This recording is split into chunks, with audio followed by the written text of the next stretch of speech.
Hello, Global Theater. My name is Jerry Fielka. Today is May 26, 2022. We want to thank Rob Grant and his amazing podcast. I'm probably wrong about everything. It's an honor and a pleasure to be here with Paul Carr today. Paul, where are you calling in from? I'm calling in from a village in Wales called Clochog, which is right on the west coast of Wales, near the coast. How cool is that? We're on live TV globally. First question is, what's the best thing for a human being? The best thing for a human being, believing in Jesus. Wow, that's heavy. And what's your favorite form of information, how it comes into you? Um, Music is my favorite form of information. It communicates with us on a level where words can't. A lot of people believe that words are the way that we communicate with each other, and of course it is. But for me, music can sort of convey a nuance which is beyond the written or spoken word. So definitely, the answer to that is music in its various forms. Yeah, Walter Pater would agree. He said all art aspires to the condition of music. Literature, poetry, painting, architecture, all wishes it could be as cool as music. Yeah, yeah. Music just has that sort of impact on the senses. That's how I experienced music as a child. As soon as I heard it, it impacted me. It spoke to me in a way that nothing else did. So it transformed my life. So I'm really grateful to music. Both during the years that I've had to think about it, which is what I've done over the last 20 years, where in my role as a music professor, but also in the years before that when I was a professional musician. The performing of music is also a great gift. That we've been bestowed with. It gives as much pleasure performing and listening for me. I agree. We're going to get back to music, but on to just information for a few more questions. Why do you think humans collect or gather information? Why do they collect or gather information? I suppose there's you know, the human being has a default to have a quest for knowledge. And yet, most of it is attained via, if I can turn my screen around, these things behind me, books of various sorts. But the investigation of music, when I did my PhD 20 years ago, I was lucky to do it with a composer, a well-known composer in the UK called Gavin Bryars. I don't know if Yes, you've heard of Gavin. He wrote a really famous piece of music called "Jesus' Blood Never Fails Me." I know it Um, well. yeah, great. Yeah, so I did my PhD with Gavin, and he sort of took my sort of thinking of music onto another level. I think up to then it was sort of quite narrow. I was mainly interested in rock and jazz. They were the two things. But Gavin, I suppose, taught me that everything is music, including found sounds, just noises. And of course, that resonates massively with one of my great heroes, Zappa, who thought of music very much like that. He described it as basically being organized sound. Yeah, and sculpting air Yeah, molecules, yeah. organized sound. I like that. So, one more information question: is this need or want for humans to collect information more innate or more invented? More innate or more invented?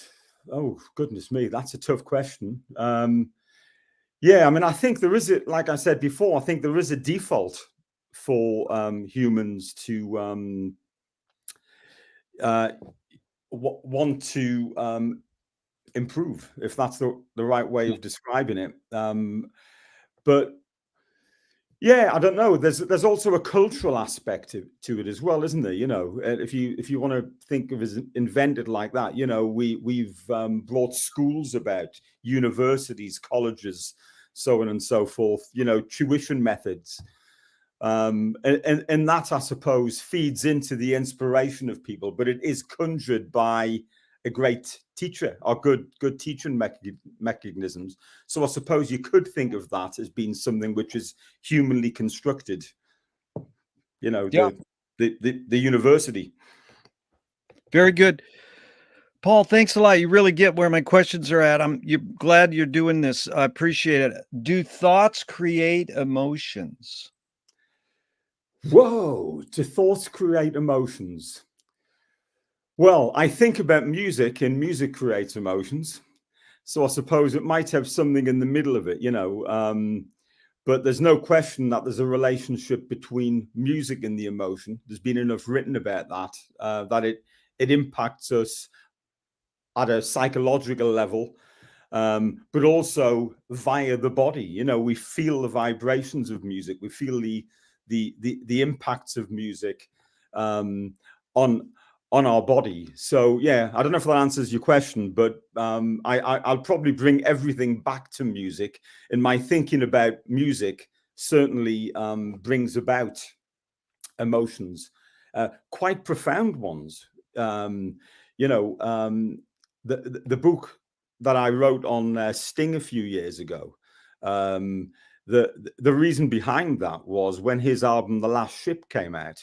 I listened to a preview of The Last Ship when I was driving home from work one day, and I inexplicably burst into tears. I couldn't understand it.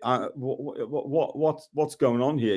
And within 24 hours, I knew I had to find a way of writing about this, which I did through the book. But it was that relationship mainly of music and identity, how music can express our identities in ways that words just can't. So yeah. Totally get it. It's done that to me millions of times. Bursting into tears from music is like unexplainable and joyous. Yeah. And it's also like the James Joyce word laugh tears. He hijacked the word laughter and turned it into laugh tears. You cry and you laugh. So Yeah. I don't know what I think until I fill in the blank. I don't know what I think until I write it down.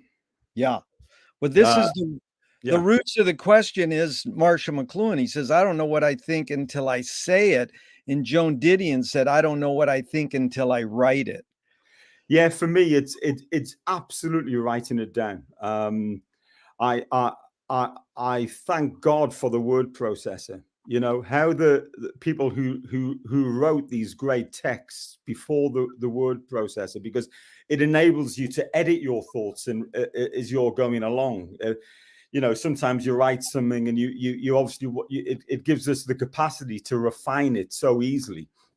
But certainly, yeah, there's many times when I sit down to write that I don't really know what I'm going to say until I start tapping at the computer keyboard, and somehow it just flows.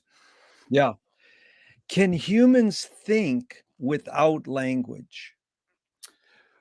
Yes, yeah, absolutely. I well, is it without language? I mean, again, I'm bringing it back to music. The before I became an academic, I mentioned before, I made my living as a guitar player, and I was interested in composition, but never made a living off music, off composition. But I think when I improvise, when I play over a jazz standard, or when I compose music, quite often language in the traditional sense doesn't come into it. I'm thinking of it in a much more abstract way. And as I said before, this capacity for art, and more specifically in my case, music, is capable of communicating in a way which genuinely does transcend words. I teach my students this all the time. I demonstrate this by getting them to think about a particular scenario, Um, I've played them Gorecki Symphonies Number 2, for example. I don't know if you know that piece, but it's about a concentration camp, about his experience of a concentration camp, and I get them to sort of think about that, then listen to this music, and the music just portrays it in a way that you couldn't describe it, Yeah. and it's Oh, beyond words. yeah, beyond words. I love it. It's really well put. Chomsky says language is not just words, it's culture, a tradition, a unification of community, a whole history that creates what a community is. What do you do, Paul, when language breaks down? When language doesn't work, what do you do? Um, well, off the top of my head, an example of this, what I would say is you possibly alter your language. Yeah. You change your language to accommodate where you are.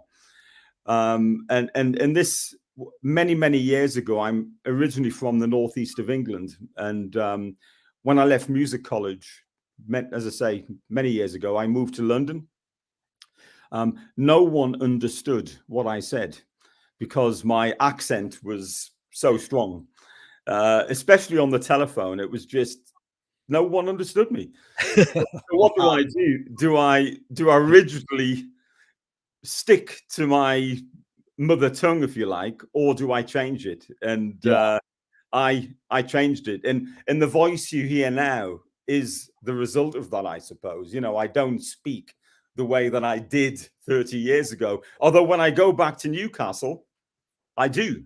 I move back in that direction because people can understand what I'm saying, but in other parts of the UK they can't. So So, Paul, just say a line the other way, not the way you're speaking now, just to give us an example. Could you? okay, well, if I said something like I'm going home, okay, I'm going home. Up in Newcastle, we might go, I'm ganning yem. That is great. That's like Finneganese. I'm gone and yam. I'm ganning yem. And yem, of course, it's a Danish word for home, and Yeah. and of course in the northeast, we picked up some of that sort of hybrid language, and yeah, we when I interviewed Sting for the book 4 or 5 years ago, both of us were speaking in our mother tongue. We just immediately went back to strong Geordie accents. Wow. Yeah. That was heavy. You really taught me a lot there. I appreciate that. Your observations of humans, are people more feeling beings or more thinking beings? I know it's both and it depends, but just in general. Yeah, do we think or do we feel? Yeah, I don't know. It's a impulsive answer, but I do think it's a combination of both. Yeah. The the the feeling and the thinking sort of happen simultaneously. If you feel a particular way, it can make you think, or if you think a particular way, it can make you feel. Yeah. Um, It's like the 2 words, you can't separate them literally, but because we invented words, we think we can separate. yeah, So you absolutely. that was well done. So these are 2 questions from Alan Turing in 1950. Is thinking a function of the soul? It's thinking a function of the soul. My goodness me. Wow, I don't know the answer to that. I mean, what I would say is a Christian, right? I'll speak of my own experience as a Christian, and obviously the soul is involved in that. I would say my experience as a Christian has changed my thinking. So it's impacted the way I think. I see things differently from the way I used to say things. So maybe that's a positive, affirmative answer to your question there. Yeah. Um, yeah. His other question is, can machines think? Well, if they can't, they're damn close. I don't Do know. you I don't know the real answer, but they're certainly very, very close. When I speak to Alexa, it certainly seems like that think and think. right. Do you more pursue happiness or more pursue meaning? Meaning equates to happiness for me. Yeah. I don't think I would be happy if my life didn't have meaning. And you go about that obviously in the way you decide to shape your life. Music being part of it, being happily married, and so on and so forth. But yeah, meaningfulness. I don't know how you could be happy if your life had no meaning. Yeah. Well, I got the question from Viktor Frankl's Man's Search for Meaning. He says happiness doesn't necessarily last, meaning usually lasts. So it's basically what I'm after here is your hunch, your guess, and just sussing out ideas. It's not so much you got to answer a question. It's just Sure. jumping off points. So Yeah. does the brain more detect consciousness or create consciousness? Like, is consciousness there bubbling away and we're detecting it, or are we creating it? Wow, Jerry, these are tough questions. Are we creating or detecting consciousness? I would have to say my hunch is creating. We're Right. creating consciousness. As we're existing, we're autonomous beings making our way through this world, and we create the way that we're going to go. We've got choice when we live this life. So it must be, we must be creating consciousness as we move along, I would think. But I'm sure someone could argue the opposite. No, very good. What's faster, speed of light or speed of thought? Wow. Well, the speed of light, what is it? 186,000 miles a second. Speed of thought. Wow, it must be faster. When you're young. That's good. Yeah, That's there's there's no right or wrong answers to any of these questions, but Paul, that one you got right. absolutely. Yeah. My thought process at the minute certainly isn't 186,000 miles a second. I need a little bit more time, and it's getting slower each year that goes by. It sounds like some cat beef artist is like, "What's your hurry?" Yeah, I, yeah, he said, "I had too much to think." you know. yeah. Um, Audre Lorde, the poet, said, "You can't dismantle the master's house using the master's tools." Yvonne Rainer responded and said, "You can if you expose the tools." The Oh, basic question is, what new tool do you suggest or what new tool do you gravitate to? But just to put into context, just because I start some of these questions with cue quotes, you don't have to apply them. I'm mm, basically asking, what tool do you gravitate towards? And you can add the word new and you can apply it to dismantling the master's house if you like. So, yeah. I mean, in terms of new tools, and for someone my generation, the computer, the laptop, the iPad, the mobile phone, um, those are the tools of my life these days. I use those more than I pick up a guitar. I spend more time looking at a computer than I do speaking to my wife and kids, because I spend, especially post COVID, yeah, my whole job is basically looking at a computer screen. And if I'm not looking at a computer screen, I'm looking at my iPad or my phone. yeah, So yeah, I mean, I've not read any of the literature surrounding this, but I've got no question that those technologies have and will change the human race beyond recognition. When we look back through the rear view mirror in 100 years' time and see the impact, the human race is going to change because of it, and it's even changed me yeah. in the relatively short time I've been around, like I mentioned before, I don't think I would have been capable of writing a book had it not been for the word processor. Yeah. I just don't think I could have done it by just writing freehand. It's Well, a very it leads in perfectly, Paul, to this question. Marshall McLuhan learned from Ezra Pound, the poet, that artists are the antenna of the race. They're broadcasting and detecting the hidden psychic effects of our inventions so that we can learn how to cope with what we don't like about the invention. So, like, just take, the cell phone. Some people are like, oh my God, it's ruining people, but everybody pretty much has them. And Mm, the same with when humans invented spoken word, mm, people were leery. When people invented printed word, people were leery, like, so it doesn't matter what invention, it's always changed humans. Inventions have always changed humans yes. in Yeah.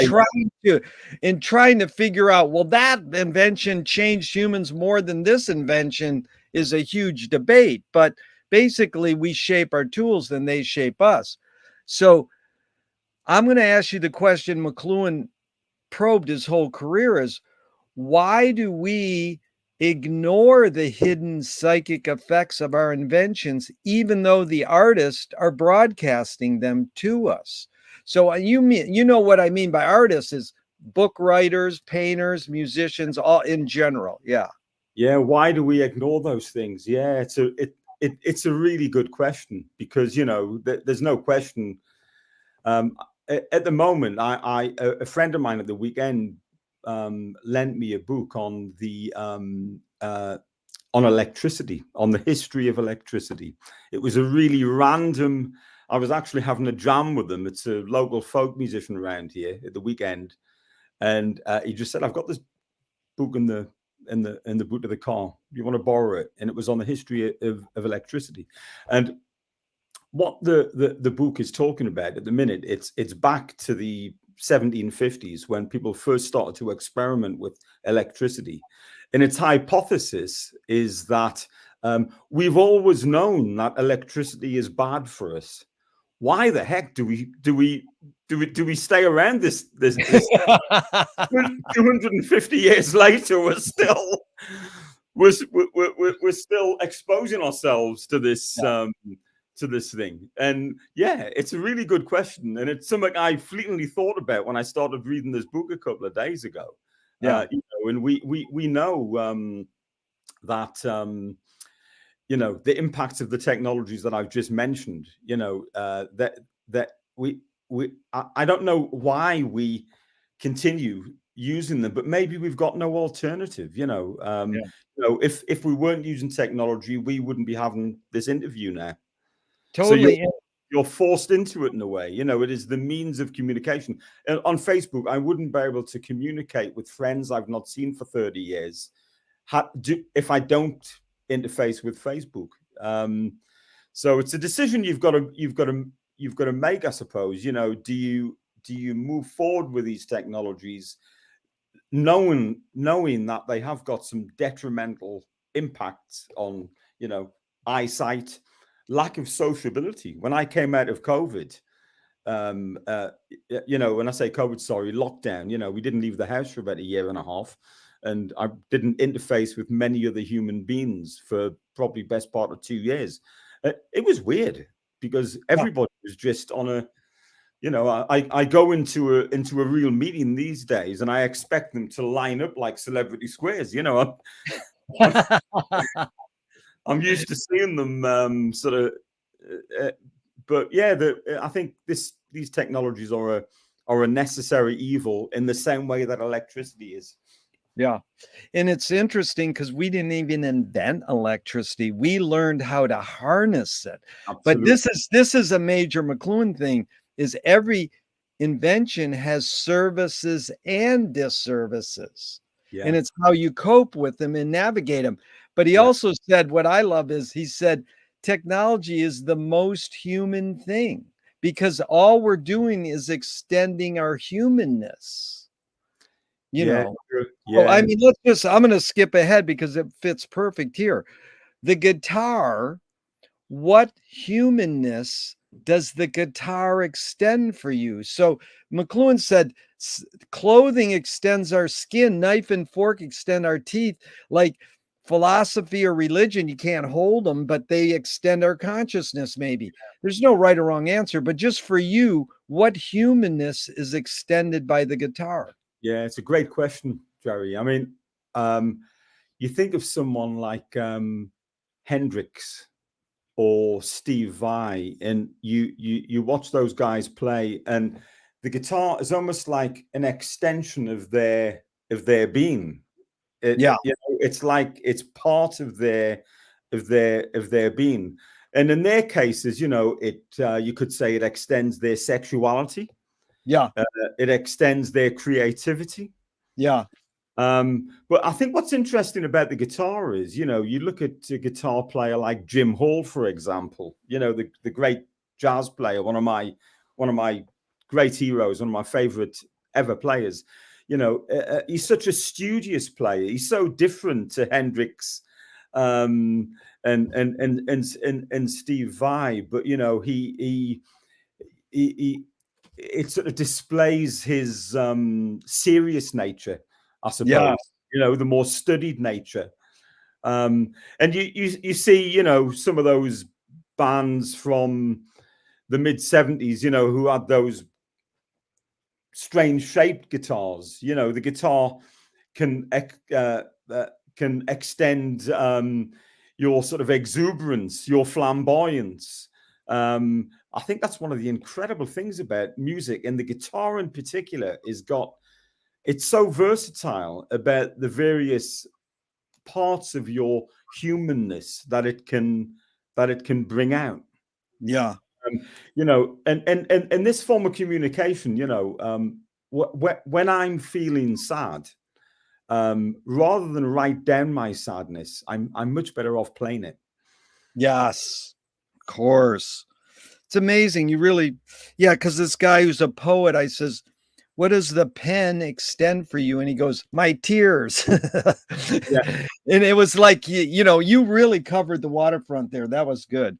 Because, I have had, what does it extend for you? And it says the penis. I mean, when you well, said sexuality, I mean, it is totally. it does. So we're going to get into music, but just a couple other questions before. Do art obligation? Yeah, sorry, Joe, you just broke up there. Didn't quite hear Yeah, that. do artists have moral obligation? Um, yeah, it's a good question. Depends who the artist is. Some artists, the answer would be no. You know, yeah, thinking of Zappa. I think Zappa had a moral obligation to educate the people who listened to his music, so they understood what real music was. Yeah, But he didn't have a moral obligation to hide them from some of the say foul language. If you remember the yeah, Parents Music Resource um, events that went on in the mid 80s, when he was basically advocating freedom of speech and music. But some artists may want to think, we'll be careful what we say because we don't want to corrupt anyone. So I don't know, is there an obligation? I think there's two sides to the continuum. yeah, Art should be an expression of. If art doesn't challenge us, what is it? Uh, exactly. that there has to be a degree of, for me, music, and I suppose it would be the same in other art, but certainly in music, it's this mixture of the expected and the unexpected. Yeah, And if you get too much of the expected, like you could argue, you get a lot of the expected in the top 10 charts, and it's very expected. When a chorus is going to start. You know what chord's going to come next, so on and so forth. where if you had too much unexpected, you wouldn't make any money off the music. And some artists, and Zappa's one of them, I think he sort of tread that divide very well, of this balance between what's coming next. I surprised you, it hasn't come next. Or, yeah, what you were expecting has come. And you never knew, both in the individual compositions, in the tracks, in the albums, or even between the albums. You know, you'd get a rock album followed by a classical album, for example. And I love that. I love that about art. You know, we should have the ability to express ourselves. But yeah, I don't know. It's a very. I suppose we could have the whole debate on, you know, should we be able to portray anything in that? Yeah. Yeah. Is there any sacred cows? Paul Krasner said, "Yeah, I make hamburgers out of them." Yeah. But are you more afraid of new ideas or more afraid of old ideas? Yeah, I mean, I think, you know, the past has its place. You know, I think it's important that art, and again, I'm relating it to music, is firmly embedded in a tradition, so it understands the tradition that it's positioned in and where it comes from. But by the same token, you know, it also needs to push forward in new directions for me. For me, when I got involved in music, it was never about money. It was always about me wanting to make some sort of artistic impression. You know, I wanted to be creative. I wanted to use music as a form of expression. It was never just about making money. Yeah. Can you conjure up your earliest memory ever or one of them? Yeah, one of my earliest memories is standing in the living room of our house. My mother was sitting down, and it was the first day I started school. Yeah, that was it. I remember standing there and being very upset that I was going to be spending the day out of the house. Is memory more a curse or more a blessing? Depends what experiences you've had in your life. Yeah, if you're a Holocaust survivor, I'm sure memory would be a curse. But you know, if you've had a blessed life, it'll be a blessing. Paul, tell me someone within your immediate family and then outside your immediate family who had an impact on you, just briefly. What was that impact? Yeah, well, I suppose inside of my family, and again, I'm sort of relating it. I'll start off relating it to music. My stepdad was he died a few years ago, but he was a jazz pianist. And I didn't realize at the time, but when I think about, you know, why, when I was 17 years old, was I interested in playing Django Reinhardt solos at the same time as Black Sabbath tracks? It, it, Good. That it is was, a good combo, dude. yeah, man. And it was him, you know, he was playing Oscar Peterson, Errol Garner, you know, Art Tatum, all those records I was exposed to when I was really young. So it got me really interested in a form of music, i.e., jazz, that none of the people I went to school with, you know, was interfacing with. And I suppose, yeah, my early life, my grandfather just taught me what it was to be a good human being. Oh, that's beautiful. Then outside your immediate family, Yeah, someone, yeah. outside my immediate family, yeah, I the first guy who comes to mind is a guy called Charlie Smith, who no, probably none of your listeners would have heard of Charlie, but Charlie was a iconic guitar teacher in the northeast of England. He actually taught John McLaughlin. Oh my God. Yeah, he gave McLaughlin some lessons, you know, 20 odd years before he got to me. But he was just such a generous soul, Charlie. He introduced me a couple of times to Barney Kessel. He knew Barney Kessel, so Barney Kessel, when he came to, he did a course up in Newcastle, and Charlie would get me into those events for free. He gave me loads of tuition books. He gave me guitars. He knew that I was just a kid from the street with very little money, but he recognized a little bit of talent, and he was just so generous.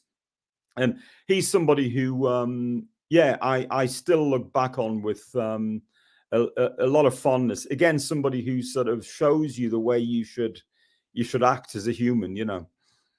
Isn't that beautiful? It did both music and just the bare bones of living. Yeah. We're slowly inching into music as it's dominated the whole thing. But just a couple other. You said you were a Christian. Were you raised Christian or did you convert? No, I converted to Christian. At what age? I was about 44. What did what did your parents raise you? Any religion? Well, in my generation in the UK, I'm 62 years old. So in my generation, we had a church service at school every day, every 5 days of the week. And I would go to the Salvation Army with my great nana. So there were some church experiences, but I certainly wasn't a Christian. I just used to go because I was told to go, to be honest. But then you didn't really follow it and you didn't really check out because you never really checked in. Yeah. I mean, I dabbled occasionally, but never read the Bible. No, got to my mid-40s, and it was actually brought about. My wife was diagnosed with breast cancer about 15 years ago. And my default, in fact, both of our defaults was to cry out to God. And, it would be very easy to go, well, it's just a crutch. And, I understand that argument. We've all going to make our own decisions with these. I would never try and force any of these ideas down anyone's throat. It's everyone to make their own mind up with these things. But I just found at that particular time, that I just felt God was just really speaking to us in a way that was so profound that he convinced me. Yeah. So since then, yeah, I've gone to church and done my best to follow the faith. Failing every day, but Right. No, I understand. It's very highly unusual. I get someone like you, but then usually when I ask this question, they fight it because most people don't. They've all checked out, and when they were teenagers, and yeah, I yeah. mean, this is an amazing pattern, and I appreciate you being honest and laying your cards on the table. If God does exist, what do you want God to say to you after you die? Well done, good and faithful servant. That was good. Do evil people exist, or does evil use people as a vehicle? Yeah, I haven't worked that one out, man. Evil exists. There's no question about that. You've just got to look to what happened in the States yesterday, in Texas. Yeah. There's no doubt that evil exists. But yeah, I mean, I haven't studied that enough. I don't know. Yeah, here's the deeper question, really, and what I'm after is how do you advise someone to deal with an enemy? Say your kids have a bully or something. What do you say? And I'm going to set it up with a few modern thinkers' thoughts. Alan Watts says, if you acknowledge your enemy, you empower them. Coppola stole from the mob and the samurai. Keep your friends close and your enemies closer. JFK says, forgive your enemy, but don't forget their name. And Fellini says, I need an enemy. So it's a lot of thoughts. The basic question, Paul, is how do you advise someone to deal with an enemy? But first, how would you respond to Alan Watts? If you acknowledge your enemy, you empower them. Yeah, I think I would agree. I would agree with that. for me, you know, when you've got an enemy, for want of a better word, you know, that can mean many things. Um, there's the this is the way I work. There's a the impulsive response, right? And I mentioned how, you know, I have changed over the last 15 years. The way I was brought up is, if you've got an enemy, you hit them. Yeah. Right? Oh, That was it. Otherwise, they'll hit you. So, yeah. right, that was the sort of way I was brought up. But yeah, I mean, there's still, and I don't mean physical violence, but it can just be retaliate. And what Alan, what he's saying, you know, yeah, it's very easy to retaliate, and but that actually can give your enemy ammunition. What I've found is, although it goes against the way I may feel, it does go against the way I may feel, just by thinking about how you respond and trying not to respond in an antagonistic way. It's amazing how it can neutralize conflict.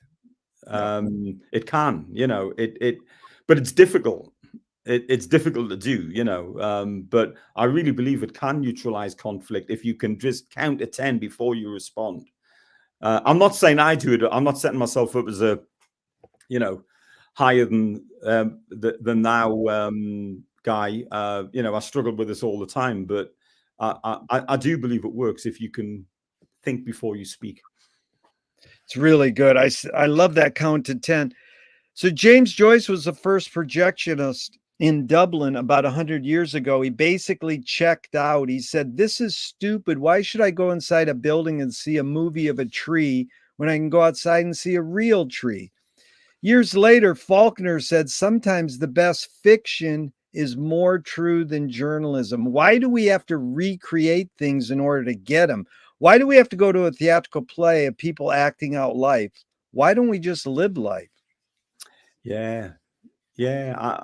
Because I think art somehow sort of expresses life in a way maybe that it might look in hell or might look in heaven.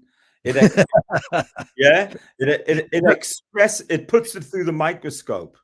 It puts life through the microscope. I think if you when you go through life, quite often you can miss a lot of the detail. Yeah. You know, we all do that. You know, we walk through the garden and, you know, miss the beautiful insects, miss the green on the plants, and so on and so forth. But art can can really highlight that. I find music can do that, but it can highlight everything, as it should. You Yeah. know, not just the beautiful things, but also the the the ugly things. And in fact, you know, again, going back to Zappa, you know, tracks like "What's the Ugliest Part of Your Body" deals with exactly that. You know, women have hairy legs. So why paint this rosy colored picture of love when the Right. reality of love is something else? Um, you No, know? it's really powerful because it's like Yeah, humans invented plastic surgery. It creeps me out how prominent it is, yeah, but it's I have to deal with it because it's their choice. It's like your body's beautiful as some changes. But yeah. you really reminded me of the joke. The guy gets to hell and the devil's standing there at the gate of hell, and the guy peeks in and he sees they have Zoom and Wi-Fi in hell. And he goes, "You have Zoom and Wi-Fi in hell?" And the devil goes, "That's all we have." Oh man, it that would be hell, wouldn't it? It would be. So you sort of let's dive into music now, Paul. It's really a pleasure. I mean, we could do 20 hours on music alone and guitarists, but a screenwriting teacher told me great art, great film, great music is when you can clearly see the intention of the maker. Kubrick says the opposite. Great art is when you can clearly not see the intention of the maker. What role does intention play in your creative process as a musician? Yeah, I mean, you listen to the work of someone like John Cage, and he tried to remove the intention in art. He wanted his music to be random, so the intentionality of the maker what wasn't there. And although I like that music, I listen to it. I mean, the sort of music I've created and most of the music that I listen to, I like to see the intentions. I like, if we made an analogy in actual art, I like to see the brushstrokes Yeah. of the artist. One author called that autographic. Autographic. You can actually see the imprint of the artist in the work of art. And and this is one of the things I think that Walter Benjamin, all those years ago, was arguing against, that in days of mechanical reproduction. He argued that the aura, what he called the aura, withers. Yeah, the aura withers. The aura being the imprint of the artist withers. And it's something I've thought about quite a lot with music. In mass production. Does the mass production of Sergeant Pepper's by the Beatles, for example, does that reduce the what you're talking about, the artistic fingerprint? I don't think it does in music, because the records are the means through which we do this. Mechanical reproduction is the means through which we do this. But I enjoy art from both perspectives, both the randomized, thrown a dice, aleatoric music, if you want to call it that, or the stuff which is so intentional. I love it all. Yeah, you're a comprehensivist, and I appreciate it. You get the big picture. Pascal, the mathematician philosopher, says in order to understand anything, you have to know this end of the spectrum and that and everything in between. Yeah, Because my friend is a huge record collector in a 20s to 40s jazz historian. He trades records with R. Crumb, and he has every form of recording music ever, a cylinder, a lathe, and everything. I yeah, said, Brad, did recording music ruin music? And he goes, yeah, because he knows that playing music live is a sacred thing, but yeah. he knows that it didn't ruin it per se. It changed it, you It did. know, and Tom Waits says it best. He said the best music doesn't want to be recorded. And that's why, Frank yanked all this stuff live. He's playing live in the background. There's somebody recording it. He's not like, so that you covered a lot there, and that was beautiful. And actually, you really evoked when you said the aura withers. Yeah, yeah. And that you evoked the George Duke song, "The Aura Will Prevail." Oh yeah, Yeah, yeah, yikes! But yeah. Duchamp said, "There's no art without an audience." How much are you thinking of your listeners when you're composing your music before you play it in front of an audience? Yeah, I mean, for me, uh, as I said before, my whole sort of reason behind making music was never to make money. Yeah. So consequently, which is why I was very skint when I was a musician, I should say. Uh, you know, oh, sorry, I lost the question there. I shouldn't have But said. that's funny because two Zappa things. Yeah, because Frank said in order to be in the music business, you have to sell your cock and your balls. Yeah, And you were like, dude, I was trying to sell both and I still couldn't make a living. Or you were like saying, hey, I'm not willing to sell those. I need those. But yeah. I mean, you have got it's to. this thing about listening. But let's cut to the chase. It's more like your opinion of Frank.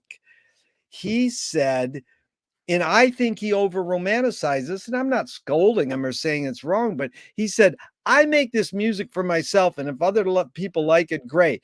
To me, he knew that hitting this note or saying this word would cause kids to buy his record so he could keep making more music.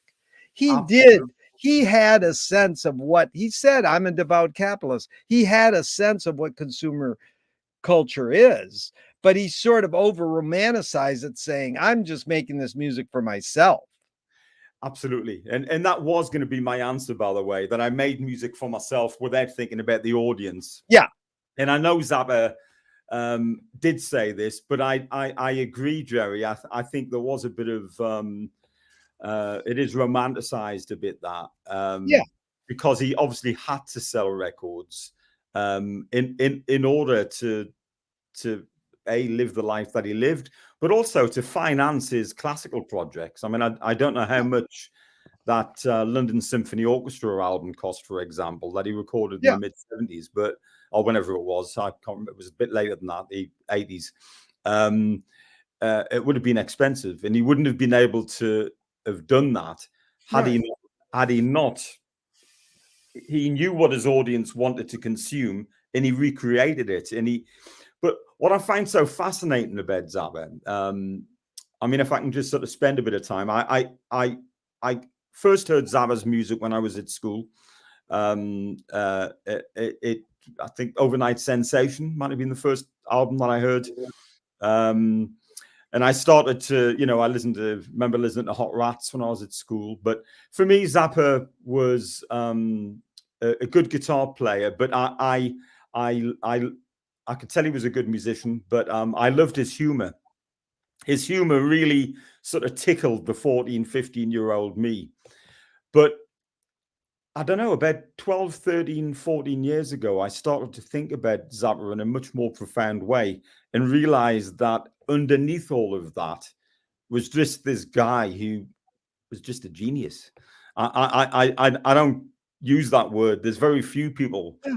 I would give that word, say that word about, but Zappa was a genius. The way that he thought about his the way that he made art, the way that the albums and the tracks all related to each other, the way that he combined the expected with the unexpected, with the highbrow with the lowbrow.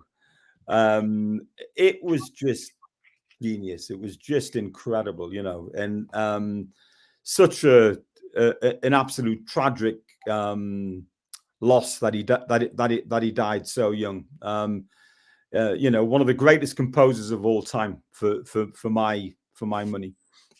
Yeah, but in 27 years, putting out 60 albums still is remarkable, and it is beautiful. Again, we could do a salon on Frank, and we should get Simon Prentice here and a couple others, and we'll do that sometime in the future because I really appreciate your articulateness. But I asked Mark Mothersbaum of Devo once, "What do you think of Zappa?"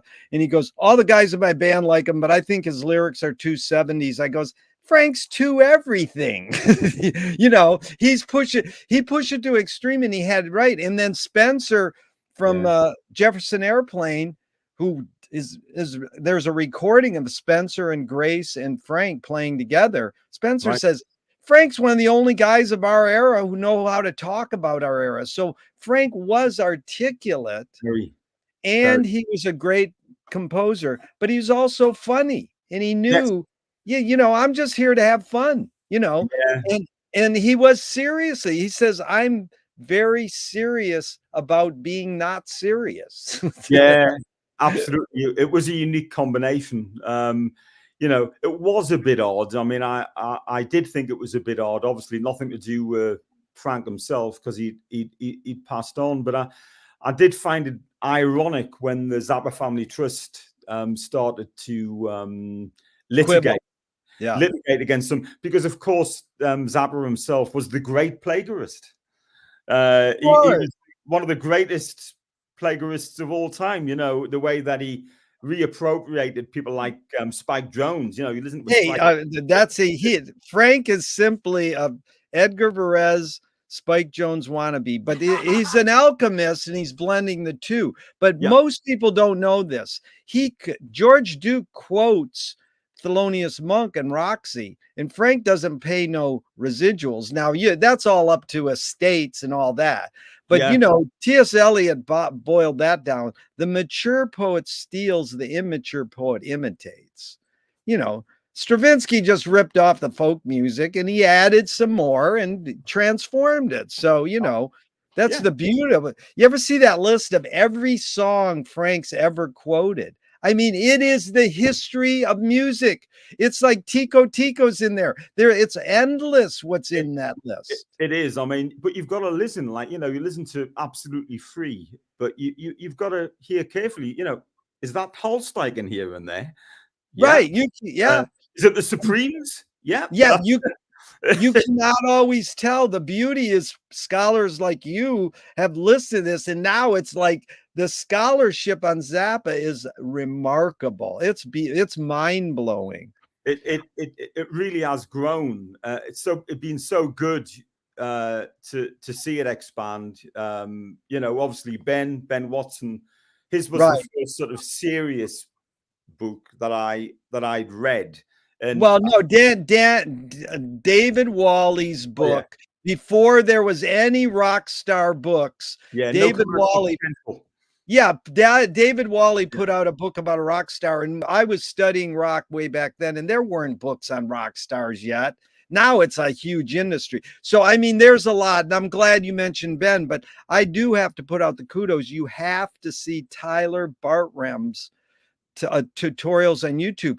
All the old people our age watch him and go, holy fuck, Tyler. And immediately I contacted him, started working with them. And then Dweezil hired him and Simon Prentice hired him.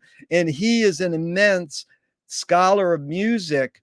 And he just taught himself how to do, tutorials on YouTube. So anyways, let's move on. Aaron Copeland says the 4 ingredients of music are melody, harmony, rhythm, and tone color. Mm-hmm. You know what melody, rhythm, and harmony are. How do you explain what is tone color in layperson's terms? It's the timbre of the sound. So, but timbre is still too much of a highbrow term. Go ahead. Yeah. Okay. So if you think of the guitar, the classical guitar sound, the rock guitar sound, the distorted guitar sound, the country sound, the clean electric sound, all of those are different timbres, different tone colors that you can get. So playing the strings with a bow and playing them with the fingers, pizzicato, it's a different tone color. So that's what Copeland's referring to. And the combination of timbre, the impact of timbre, tone color, as he called it, on music is massive. I always get my students to, in the UK, in the school system, we call that the elements of music. Yeah. They're the building blocks of music, and I think that it's one of the most important things to understand, where you can listen to music and just describe what you're hearing. Can you articulate what? Okay, it's a distorted guitar. What sort of distorted guitar? All of this is timbre, tone color. Is it a Les Paul? Is it a humbucker pickup, or is it a single coil pickup? Is it out of phase or is it in phase? All of these things you can recognize on records, or you should be able to recognize on records and write about it. I think that's a starting point for musical analysis. It's step number 1. Beautiful. And then my friend says the 3 tenets of music are technique, theory, and taste. Technique, you can learn how to play the notes. Theory, you know what chords you're playing. How does one acquire taste in music? Wow. Yeah, I mean, we can go all the way back to Immanuel Kant about this, can't we? What is musical? What is musical taste? Yeah, why when I was 12, 13 years old that I absolutely detest country music. But I actually like it now. But yeah, I don't know. I don't know why. I still haven't got to the bottom why people like. There's a really interesting book, and I can't remember the guy's name. I apologize, but if you know the book series 33 and the Third, Yes, I know it. you know that series. Well, there's a book where a guy analyzes why he hates Celine Dion. Yeah. And it's a really, really interesting read. He does refer back all the way back to Immanuel Kant, but he analyzes his reasons for this. I read it Yeah. so long ago, I can't remember exactly what he said. But yeah, taste is a funny one. I think as I've gone on through the years, I like much more music than what I don't like. I Yeah. normally find I can find something in the music that I can like. It may not be the music that, as we said right at the start of the interview, makes me cry, or it might make me cry for a different reason because Yeah. it's so uh, but you can always find something in the music that you can learn from. Yeah. Um, It's like I asked George Clinton, what kind of music do you like? And he goes, the kind of music that pisses me off so I can figure out why I don't like it. yeah, That's an yeah, amazing statement, and it yeah. is interesting. But basically, how does Kant apply to taste? Can you sum it up in a few words? I've got to Uh, admit, I'll I'm look it up. But you mean the yeah. guy who wrote the Sion book, the 33 and the Third book, he goes into that. Yeah. No, He does go into it, and from what I can remember, his is the best. Don't go to the Kant book. Read that. Read the one I've mentioned. I can right, email. right, right. No, that's what I'm going to. Yeah.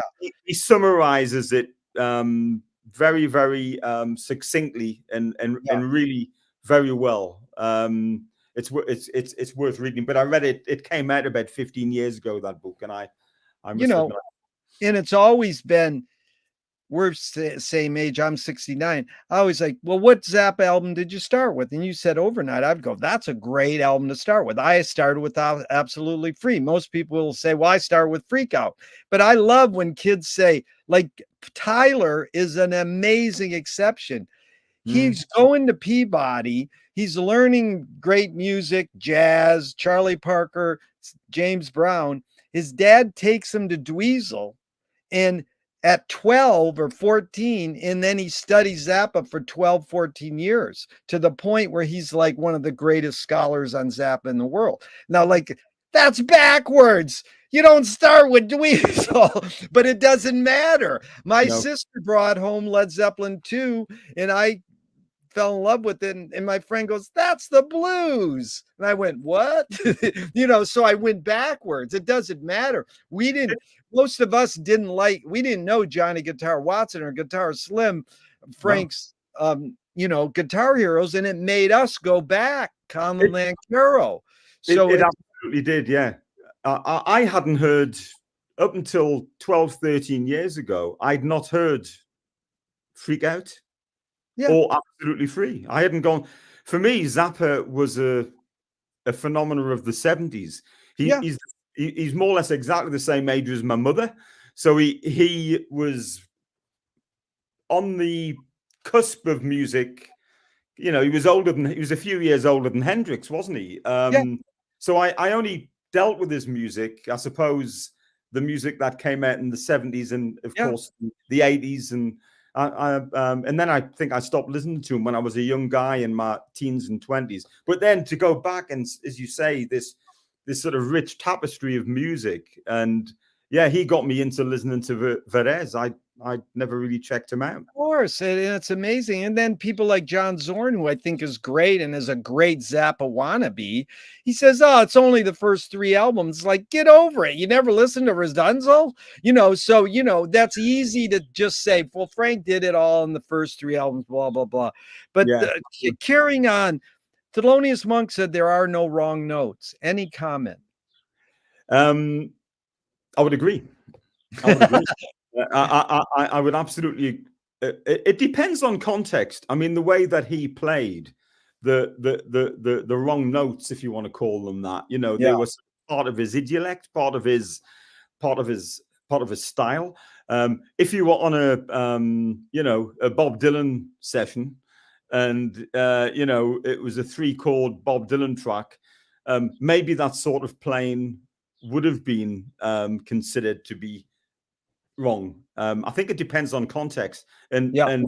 Monk had set it up in such a way where that sort of angularity of his playing, um, everything somehow sounded right.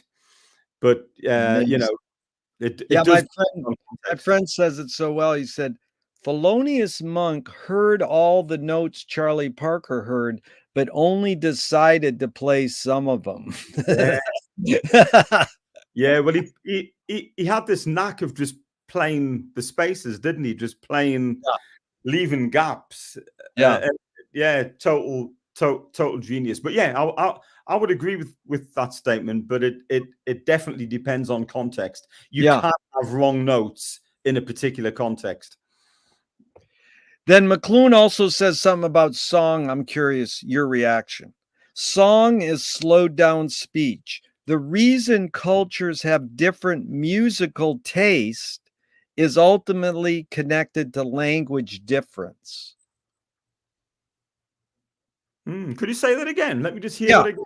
Song is slowed down speech. The reason cultures have different musical tastes is ultimately connected to language difference. Yeah, so I literally have never heard about. I've never thought about that. I mean, there are obviously different musical traits from different nations of the world, but you look at popular music in its real popular form. America and the UK have dominated, and I think it has impacted those other nations that we're talking about.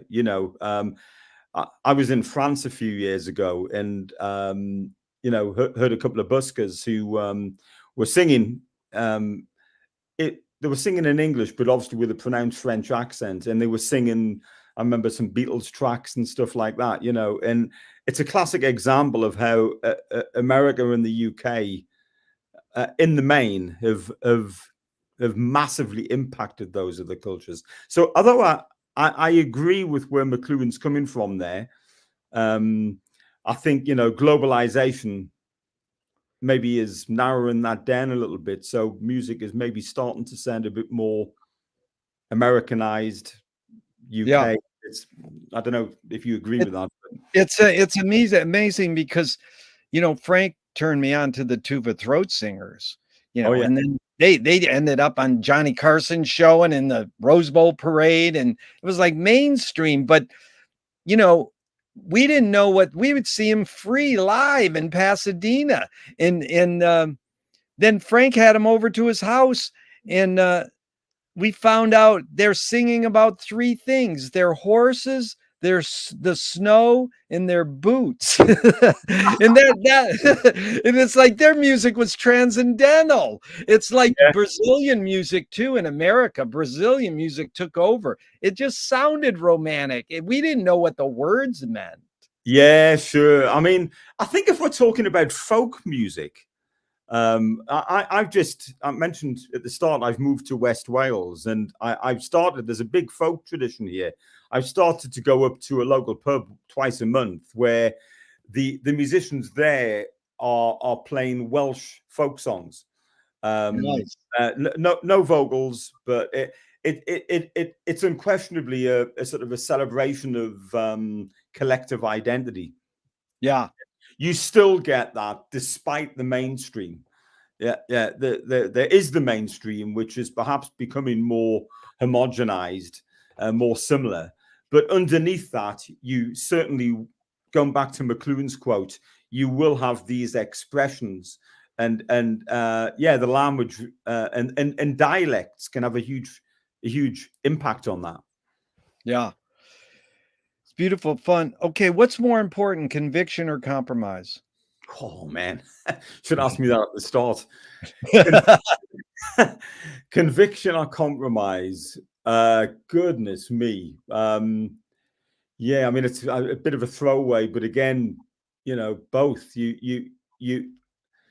You've got to compromise in life, and there's certain people who don't. Maybe Zaba was one of them. He didn't compromise. Most of us have to compromise in life. We've got no choice but to compromise. But can you go through life without being convicted of something? Probably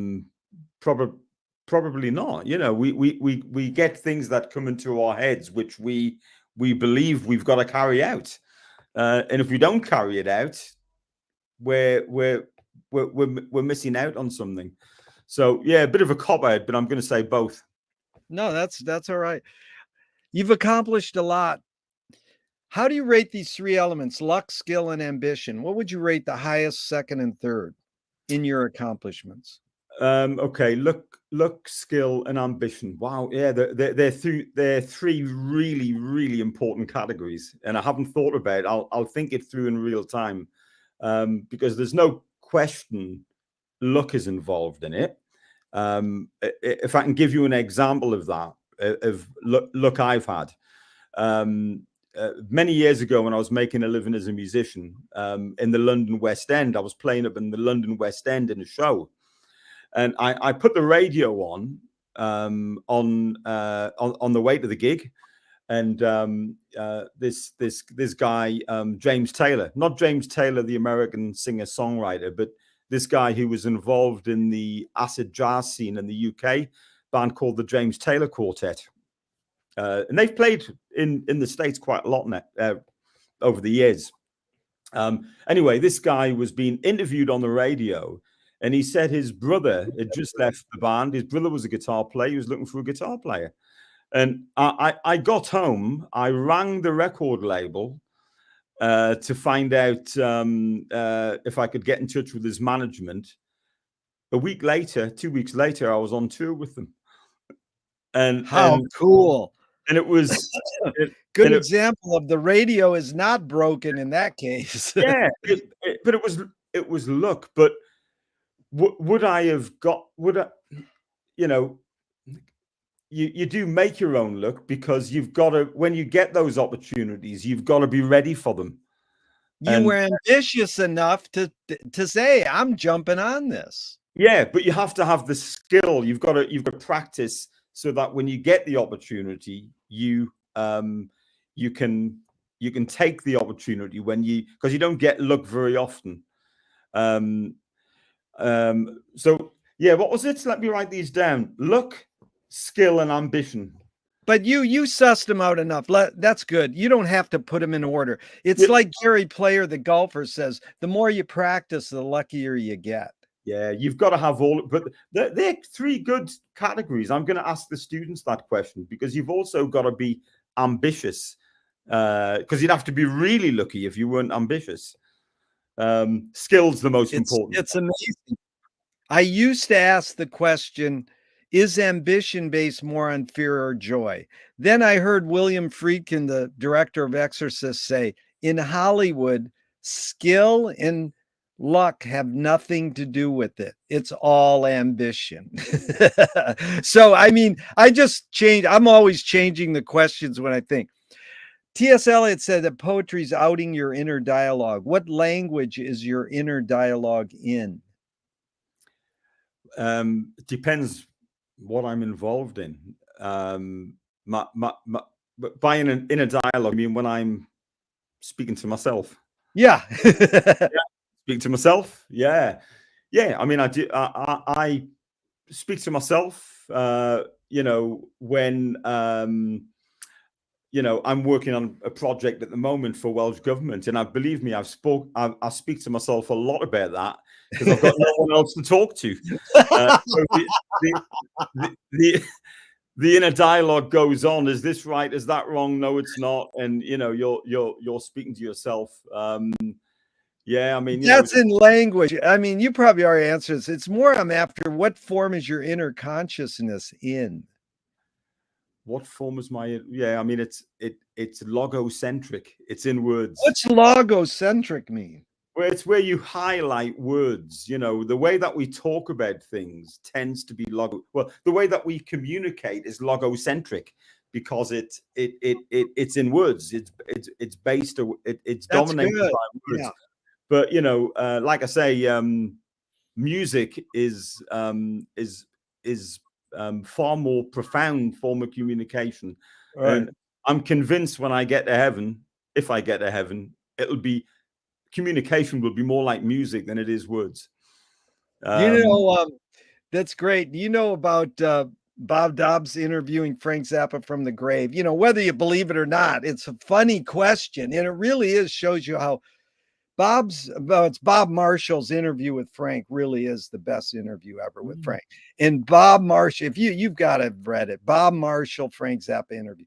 So I would have Bob said to Frank from the grave, he said, what does Edgar Varese think of your music? So you imagine Frank's walking down the hall in heaven and he sees Edgar Varese's door and he knocks on the door. So there's really about three ways Edgar could respond. He goes, hello. And he goes, I'm Frank Zappa. He goes, get out of here, punk. You ripped me off. That's one. He could go two. Hey, you did a so-so job, okay, sit down. Three, Frank, my greatest fan. I love you. Your music's great. You didn't just rip me off. You took it a step further, yeah, sure. Just to imagine that scenario is sort of amazing. Or Spike Jones, same thing. Frank Yeah, gets to his door and said, what do you think? What do you think of my music? yeah, Punk, you ripped me off. yeah, sure. Yeah, do you get that? Do you get that response? Yeah, who knows, man? Who knows what response you'll get? So it's like Thundercat. Have you heard him? One of his hits is totally Teenage Win, and he's on YouTube going, "Yeah, my biggest influence was Frank Zappa." It's like, dude, all you did was rip off Frank. I mean, he didn't just rip him off, but it was interesting that he admitted it. Yeah, all right. I have listened to his music a bit. You're talking about the bass player. Yeah, the bass player. Yeah. Yeah, sure. But Yeah, there's one track, it's like Teenage Win. It's just like whoop. So two of my film heroes say this line. One, their mantra is ignore yourself. There is no self-expression. And then the great jazz pianist Cecil Taylor says, I'm just a vehicle, and this stuff just comes through me. So again, it's a stupid question. I know it's both and it depends, but your hunch, is art making, music making more self-expression or more you're a vehicle for whatever technology, culture, and environments are dominant? yeah. I mean, there is an element in modern music making of what I would describe as technological determinism. Yes. Uh, you know, when I write a piece of music, if I write it on the guitar, um, only, it's going to be a very different bit of music than if I start off writing it using Pro Tools or Logic. So I think there's no question that the tools that we use to make music, the means through which we make music, does depend on the environments that we make the music in. And there used to be, certainly when I was at school, the way that I was taught was the great composers like Beethoven, Mozart, Haydn, those guys. It would be a case of divine intervention. It sort of came from Divine intervention. and Yeah. the sort of greatness came through them, and they wrote these sort of masterworks. But there's been a lot of scholarship recently refuting that everything, all creativity exists in a environment with other people. There's a really good book by a guy called he's an American guy called Keith Sawyer. It's called Group Genius, and he's talking about music, but also in the theater world as well, and basically just refuting the idea of the sole author. that there are other technologies involved, but also other people. You take Zappa again. We'll go back to Zappa, but he used the band as a compositional tool, didn't he? Totally, and he said something that really highlights what you just said. He said, "If I had to sing Clavier years ago, I never would have went on the road." And we go, "Frank, that would have sucked because you got to stand in line on Melrose and buy a burrito, being a normal person to be able to write." And you got to Mud Shark, you got to sit in hotels and live that life to write the great music you did. Yeah, Yeah, we understand what he's saying, but I got to tell you the two I love to submit to you, because that's technological determinism is really huge in the McLuhan world. And yeah, so that's funny that you brought that word up in the midst of my question. And I never realized that's what my question is in a way. yeah. So this was highly enlightening, but it's basically Ginger Baker says, "Where did you get your drum sound, your drum style?" He goes, "I was in London when they were bombing. Boom, boom, boom, boom, boom, boom, boom." It's I, like that. And then this guy from Negative Land, he said, "Oh, I get your question. Missy Elliott said she learned how to sing from car alarms." wow. So that is like she's in the ghetto hearing car alarms going out, and that's how she learned how to sing. Yeah, That's like, usually it's like I learned how to sing in gospel in the church. yeah, But sure. so, But we can't escape that, but it really is, it's sort of like, is who you are, Paul, more your DNA or more your lifestyle choice? I know it's both. mm, It's sort of like that. Is the artist in you, because your stepdad playing that Django, and there, in your grandfather, that DNA teaching you how to be a kind human. These are things that are in your blood, but then how much is it your choice on which to pick, you know? yeah, I mean, I think that there are certain musicians, for example, Charlie Parker, Michael Brecker, Pat Metheny, Hendrix, Yeah. um, Zappa, arguably, although he worked very hard. But I don't think there's a young guy called Jacob Collier. Have you come across Jacob Yes, Collier? I know all about him. Yep. Yeah, you can't teach that. You cannot teach what someone like Jacob Collier does. It's in his DNA. I could practice 24 hours a day and I would not get to the ability of someone like Jacob Collier. It's in him. Yeah. You can't teach it. But having said that, I think we can all make the most of what we've been given. Yeah. We make the most in terms of I always aspire to want to play the guitar like Alan Holdsworth. Yeah. I realized. I think I first heard him when I was about 17. I bought Velvet Darkness when I was 17 years old, Yeah. and for the next 15 years, I thought I just want to play it. But then you realize I haven't got the actual physical attributes that he has got, let alone the musicality in the brain. I'm Yeah. just talking about the physicality. So then you've got to think, you go a different way. And I remember reading an interview years ago by Bill Frisell, who actually said something similar. You listen to Bill Frisell's first couple of albums, and they have got a sort of a Holdsworthy sort of twang about them. But he knew he couldn't go down that route, and he's found his own original style. So I think it's making the best of what we've been given. I think that's what we all have to do. I think the difference with age is I realize now my limitations. Going back to Jacob Collier, when I seen his YouTube videos 5-6 years ago when he was Yeah. 19, I put a Facebook post of just I've seen the future. Yeah. I just felt I was peering into this world that this guy, and I really believe he really is an exceptional talent. He's the Yeah. most talented musician I've heard for Yeah. possibly ever. No, The guy, I appreciate what you're saying, Paul, but that guy he doesn't have any ragged edges for me. But no, I believe I love how you're. I have friends. I really want you to meet Gary Gutman and these people that love him, Khalil Sabah. They love him, and it's very important, and it's what we gravitate towards. And when I first saw him, but this is a perfect example to lead into this question. But before I asked for 90 minutes, we only got 5 more minutes. Can you go a little more or you got to go? I've got to go. It's what time is it? It's 1:15. I've probably got a bit another.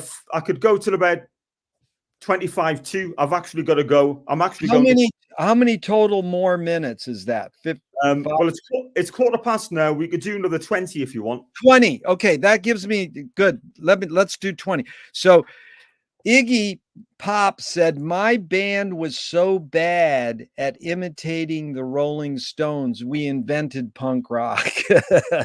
So that's that's sort of like you're saying, understanding your limitations. And then how can I flip that?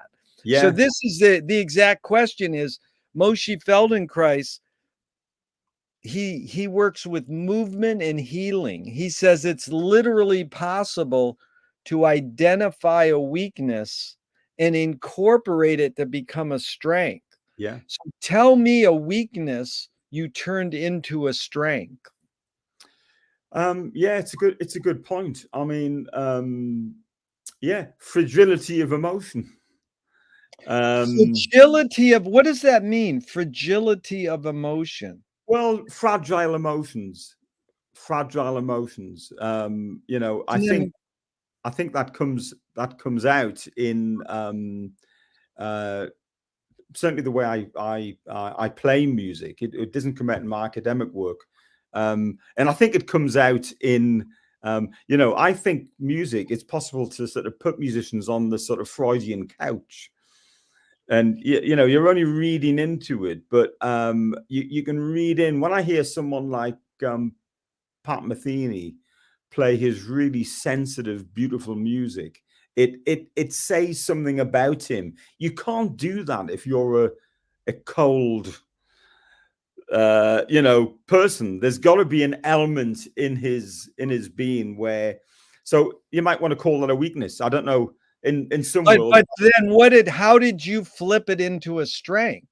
What did it do? It made you a more sensitive musician or yeah, you can I think music is a means where you can flip these right. things into a strength. If you're bad tempered, Yeah. you can. It's obviously not a good trait in the day-to-day world, but you can use that in an artistic way to sort of so if you wanted to describe that as being a weakness, Yeah, um no, Paul, you could use it you in the music. answered yeah, and you answered it well, Paul. In fact, you'll love this. I saw Charlie Hayden, the jazz bass player, once. I said, "Hey, in the middle of our Annette Coleman song, you play an old Appalachian folk song. What's the name of that?" And he goes, "That's old Joe Clark." I said, "Who wrote it?" And he goes, "Nobody wrote it." Yeah, And it was funny because then I says, "Well, what do you think of Frank Zappa?" He's too cold. And yeah, I was like, yeah. I totally understood that, but I says, dude, I could sit you down and play you some stuff that reeks with warmth And and convince him. But I didn't have the opportunity. But it is interesting. Yeah. do you not find in Zappa though? Because I completely take that point that Charlie Hayden's saying about Yeah. Zappa's music, but in his guitar playing, uh, that's where it comes through. Yeah. There's a warmth there that isn't always detected in the Adventures of Gregory Peccary, for example, or a lot of his compositions, but in his guitar playing. Yeah. But um, come on. I mean, there's still amazing thing. Louis Saul played It Must Be a Camel for Nadia Boulanger. Did you know oh, this? no, no, no. And she goes, "That's very good." I mean, there's some warmth on Hot Rats. There's warmth on almost every album. That's just unbelievable. Yeah, And so yeah, it's just that when he does go so hardcore one extreme and hardcore the other, that people tend to, they just think he's, a potty mouth, loud rock and roll, blah, blah, blah. So, I mean, one of the things I've always found interesting, and I don't know if it's related to what you're saying here or not, and I found it with Zappa, um, and found it with Sting as well.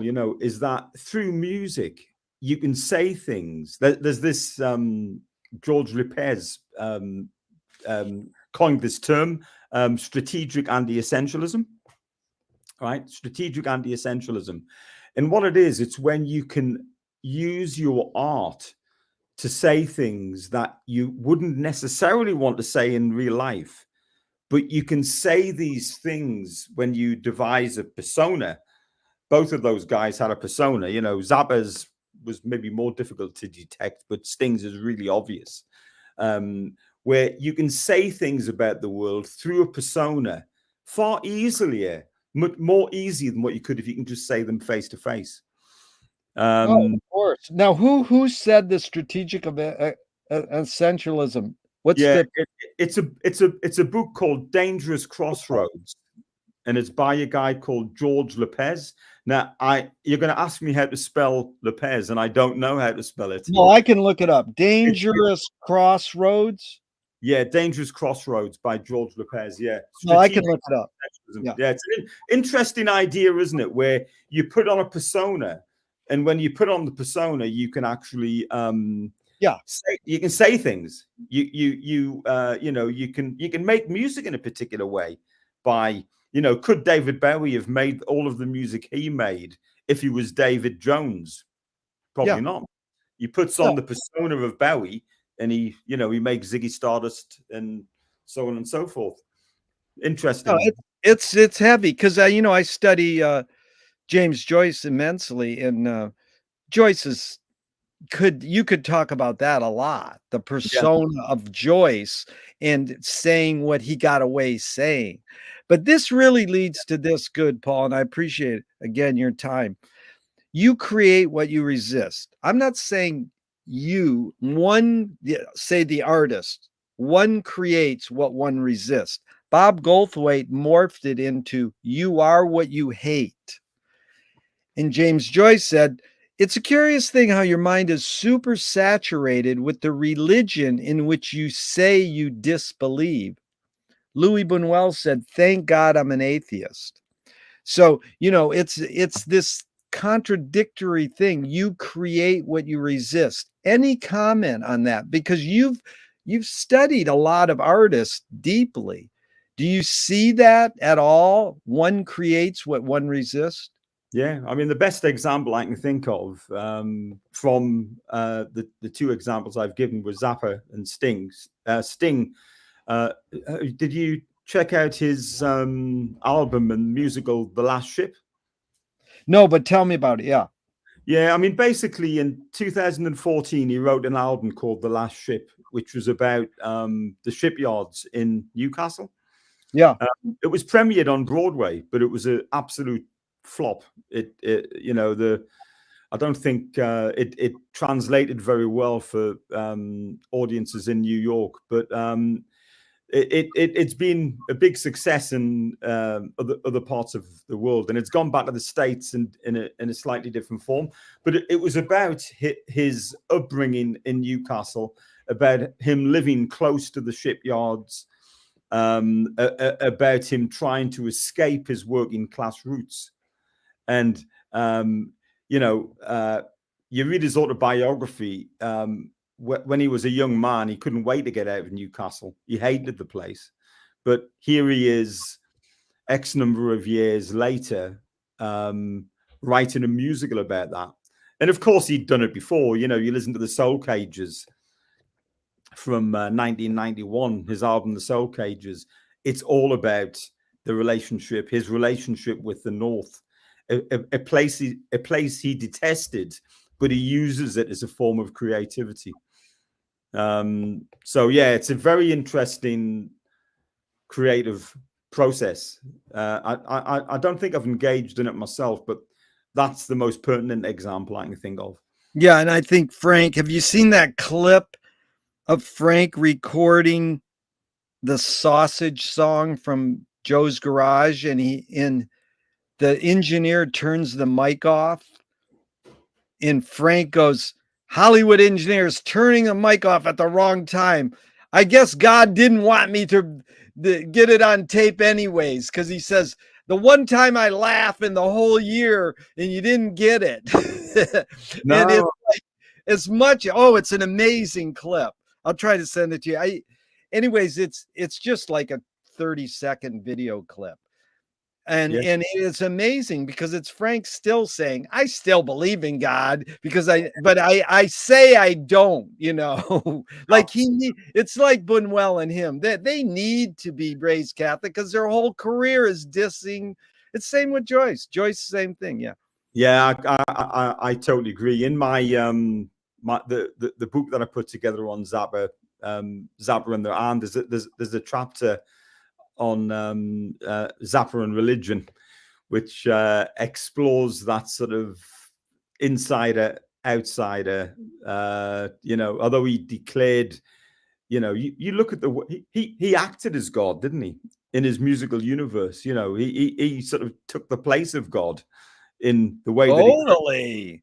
the way he used the musicians, the way he wanted total perfection.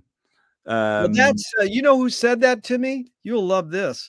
Shelly Manne, one of the greatest jazz drummers ever. Yeah, I says, what was it like playing for Frank? He says, that guy knew what he wanted and got what he wanted. yeah, sure, And that is an amazing statement because he's talking about lumpy gravy. And right. Pete Crisply and his dad are, I think, the only father-son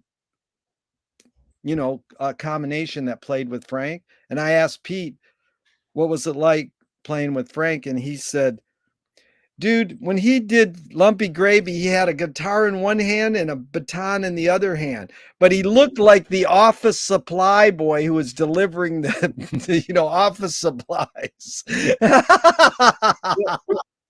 Right there, you've got the contradictions I was talking about before, even in the way he looks. Electric guitar on a baton. What? uh, I show those images to my students. There's a few of those images when he made 200 Motels, where he's got a stripy T-shirt on, a conductor's baton, and an electric guitar and musical notation. All of those things seem to conflict with one another, but Yeah. not in Zappa's world, they don't. Well, anyways, Paul, let's do a whole salon on Zappa someday and guitarists. They're both those, but Yeah. just a couple more, and how do you find peace of mind? How do I find peace of mind?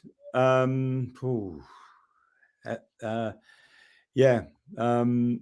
Have I ever got total peace of mind? I mean, music is a great relaxation, but I'm quite a driven guy. I'm always thinking. I'm not saying that as a positive either. It can be a negative Yeah. because it's very difficult sometimes to switch off. It's one of the reasons I've moved across to West Wales. I'm now living in the middle of the countryside with sea, and so that walking the dogs are a big form of relaxation for me, probably the biggest actually. Nice. Listening to music as well. Can you forget to die? Can you forget to die? What do you mean? Just what I mean. Can you, Paul, forget to die? Forget to die. Wow. What do I do? What, yeah. Well, anyways, think about it. You don't have to answer now because our Yeah. time's ticking away. But I think that's what Frank did. Frank forgot to die because he still lives on because we're still talking about him, his music. And there's that great quote from Cream magazine where he goes, no one's going to care about Frank Zappa after I die. Yeah. And if you were walking down the street today and you met yourself as a 12-year-old, what would you say to your 12-year-old self? Yeah, wow. Yeah, I mean, there's been so much change, so much change. don't worry. Nice. What's the difference between worry and concern? Yeah, I think worry can maybe be more destructive.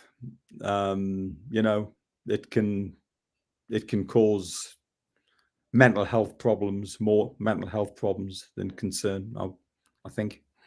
Anger can be a productive emotion when fill in the blank. Um, well, in the Bible, there's such a thing as righteous anger.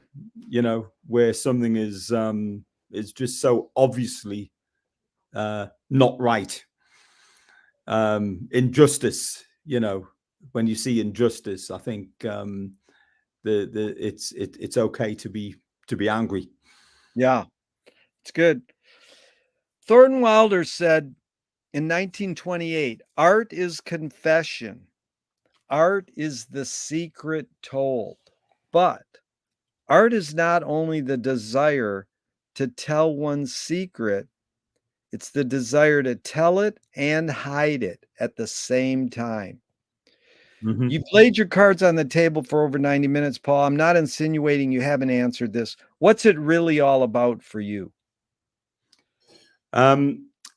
Yeah, my wife asks me this question, right? Um, she asks me this question quite a lot. Am I trying to prove myself? Yeah, maybe, to be honest, Yeah, it's not something, it's not something that I've thought about consciously, but it probably is there yeah. somewhere. Just trying to prove my worth. There'll be a reason why. Yeah, I should go to a psychologist and find out what the answer to that is. No, dude, I think that's beautiful. And especially you have a great wife. How many years you been with your wife? Oh, we've been married 34 years. Yeah. Congratulations. How do you explain your longevity? We love each other. That's it. Oh, that's beautiful. Just a couple more here. What's the cultural shift you see developing today that inspires you? Um, I don't see a lot of cultural shifts that are inspiring me, Jerry. A lot of the cultural shifts I see do the opposite, to be honest.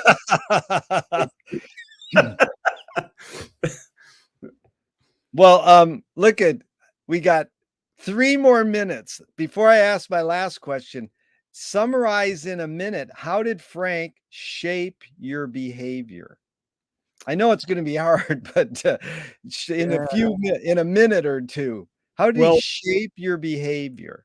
I mean, Zappa, I think, shows any musician what the type of dedication it takes to become a consummate musician like what he was. It's a complete sort of he is an inspiration in that, the amount of time, and he lays down a benchmark. Can you do that? Yeah, And the answer is most people can't. I mean, the amount of sacrifice. The reason I sort of stopped being a musician 30 years ago was because I hated touring. I hated being away from yeah, my family, But Zappa put everything on the line for his music. yeah, And although I can't say I followed that, I really admire that part of yeah. his being. Yeah. That's like get your life and your job as mixed up as possible. That's what I tell students sometimes, but then Yeah. they don't take your job home with you, That- relax. yeah, sure. Yeah. He certainly didn't think that. Yeah. So, in closing, Paul, really been a delight. I hope we can continue this forever. Hey, I want a copy of your book that costs $60 online. Is there a cheaper way to get it? Is 60, maybe 60. I thought there's a Well, softback. that's a hard copy. Probably you can get a PDF. Can you Yeah, do that should be a softback. Yeah, anyways, that's what if there's a cheaper way in the States to get I'll it than 60, let me know. I'll mail you. Yeah, okay, I'll do that. What gives you the most optimism? Um, Yeah, most optimism.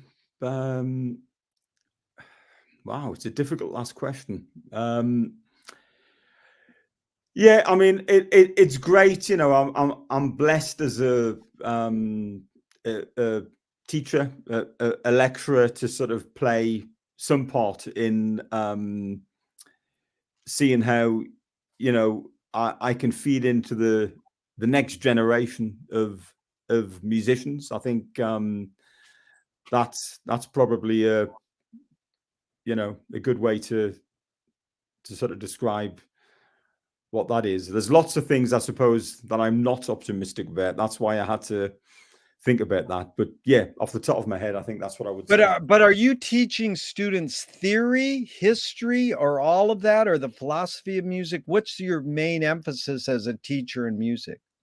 Yeah, my main subject area is musicology. So it's you know, what is it that make how can you think about music?